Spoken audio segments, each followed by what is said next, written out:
Հարգելի բարեկամներ, մեր հաղորդումը ուզում եմ շարունակել ձեզ ներկայացնելով Լոնդոնի Royal Philharmonic նվագախմբի հյուր դիրիժոր Վարդան Մելքոնյանի ելույթը Միացյալ Ազգերի կազմակերպության Social Forum հոկտեմբեր 2019 համաժողովին կրթության հարցերի վերաբերյալ. We will now hear from Sir Vartan Melkonian, guest conductor of the Royal Philharmonic Orchestra. Sir Vartan Melkonian, you have the floor. My Lords, Your Excellencies, thank you so much for making time and coming here this morning. We are so grateful that you have made it, despite the rain outside this morning. You've heard a great deal about me, that I'm a composer of classical music. Yes. That I'm a patron of the Consortium for Street Children alongside with Sir John Major, the former Prime Minister of the United Kingdom. Yes. Ambassador. Yes. Honored with a number of prestigious awards. Yes.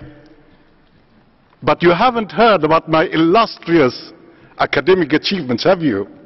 I'll tell you about that. Do I have a PhD degree? No. Do I have any kind of university or college degree? No, that either. Well, at least something, a school diploma or anything of that sort. No, not that either. As a matter of fact, I have not been to school at all, nor have I any formal education. I say these things to bring to your attention that street children, like once I was, and uneducated street children do have just as much potential as anybody else to succeed in life and contribute wonderful things to society if they are given a fair chance. And that's why we're here, aren't we? To give these young people across the globe a fair chance. Today is crucial. Here in this hall is crucial. What we do here will echo across the globe and will evoke the emotion of people, and they're conscious about the children who live on the streets as I once was. You've heard yesterday Her Highness Sheikh Musa bin Nasser from Qatar giving wonderful initiative towards this project. A number of you, ambassadors, ministers, and international delegates giving their views and their aspiration towards this initiative, and the panels. In my days, there was none of that. I was born in a refugee camp in Lebanon, in an Armenian refugee camp next to the city's principal rubbish dump. There were mounds and mounds of rubbish steaming and stinking in the heat of the Lebanese sun. There was raw sewage meandering in between the huts in our alleyways, carrying with them human waste, animal intestine, where thousands of flies buzzing around, where I used to play as a child. That was my home, my sweet home. Then my mother passed away and I was sent to the Bird's Nest orphanage north of Beirut. When I arrived there, an old Armenian woman, Mrs. Osanna, took me into her care, took me into her room, took all my clothes off, had them in the little bundle, and with a stick pushed them into the flame of a black stove, presumably not to bring in diseases from the refugee camp. When I saw my clothes burning, catching flames, blue and green, sparkling in the black stove, I felt the pain in my heart like no other, because these were the very clothes that my mother had mended many, many times, sitting in our little hut on a very low stool beside our lamp, mending them. I wanted to cry, but I couldn't because the pain was much greater than my age. Then, bless her, Mrs. Sasanya came and measured me, weighed me, and checked me over, and declared something that would stick with me for the rest of my life. She said, "You are now 5 years old, and here I am, condemned, never to know my true age." Then I met her. Who? Maria Jacobsen, the Danish missionary who have founded the Bird's Nest Orphanage. This wonderful and brave woman, brave, yes, because she had left her comfortable home in Denmark, her sheltered home by the river in a little town in Denmark, and traveled alone to the Middle East, to the troubled region of Eastern Anatolia, and saved thousands of orphans. Here she was standing in front of me. I could immediately see that she was not Lebanese nor Armenian, she was foreigner. I was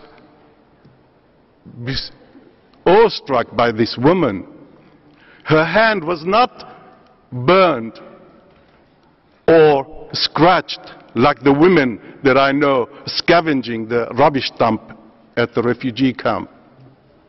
And then one more thing, unlike all the other women, none of the buttons in front of her dress were missing. I knew she was not one of our own, but in spirit she was. She was like everybody else. She was an international woman.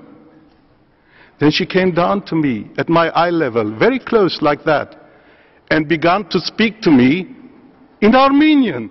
Good heavens, I mean, she had made an effort to speak Armenian, my own language, which nobody else speaks it except the Armenians.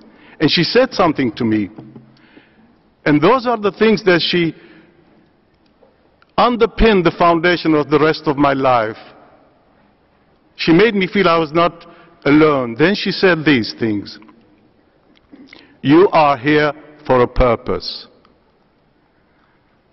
You will grow like a strong tree by a fresh stream.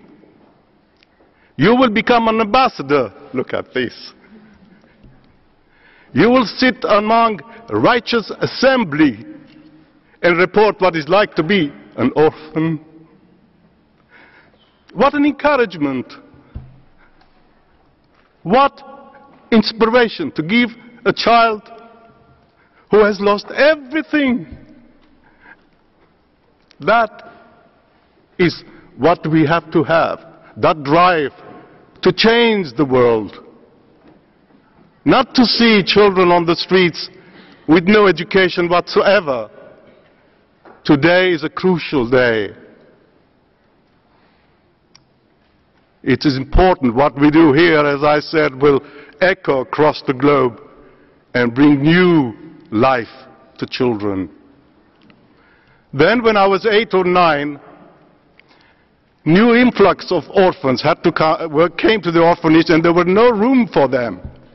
So all the boys between the age and 11 had to leave the orphanage to make room for them.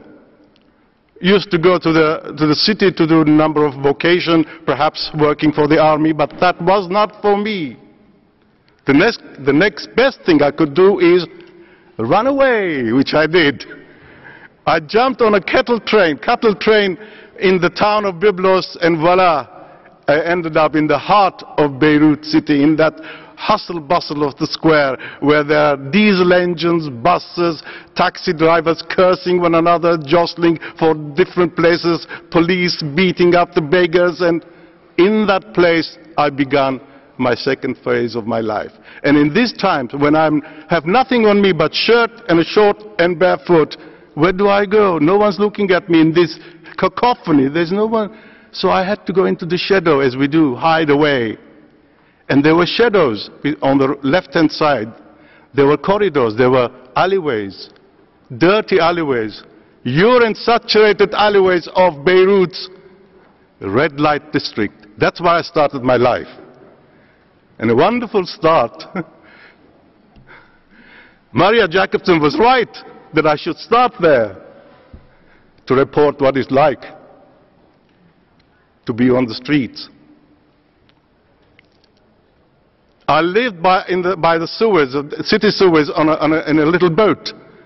And of course it was very dark in the boat, and we had to have light. So I used to borrow candles from the church in the city. Also, of course, I used to borrow oranges from Mrs. Samira's garden, unbeknown to her, at night. That was my life.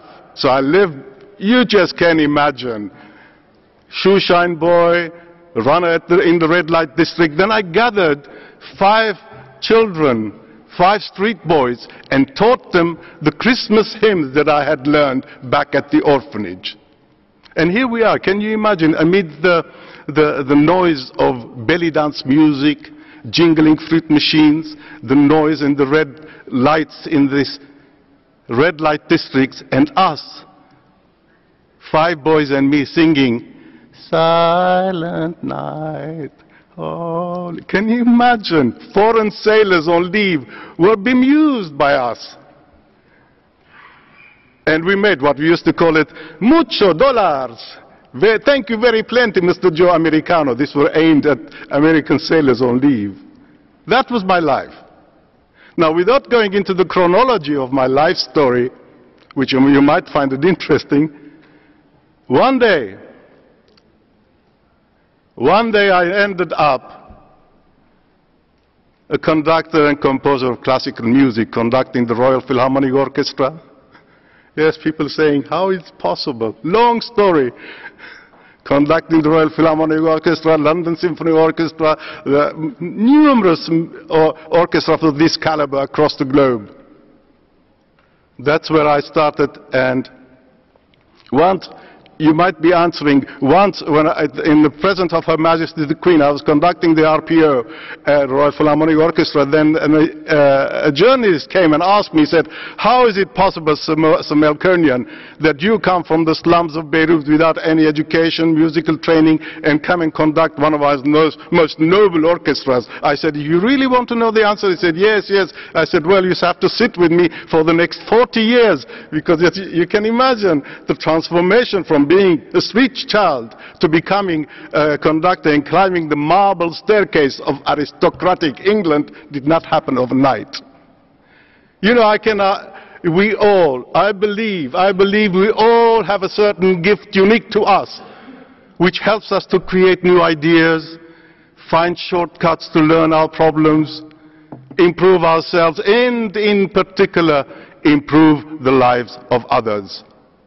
If I were to ask you here, what will be the single most important thing you would wish for if you were able to turn the clock back and start your life all over again?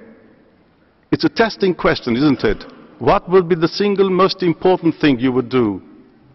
I know what I wish for exactly, with all my heart.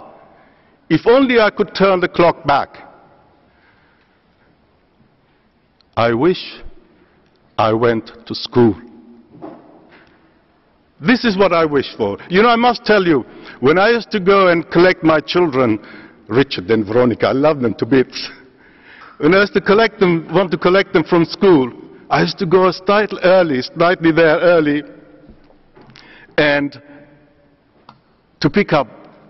just to see them in the window, to see them being educated. What an experience to see these people, these children together, because I've never ever been in a classroom like that before.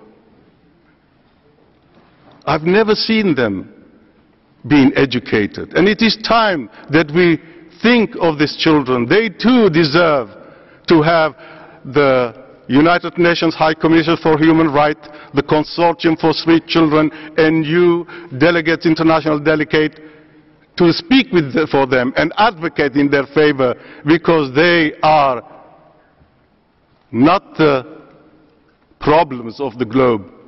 If you invest in them, they would become the jewels of tomorrow's nations, the wealth, the diamonds of future generations. Invest in them, because they too have the universal right to be granted the noble virtues of education like everybody else. Thank you.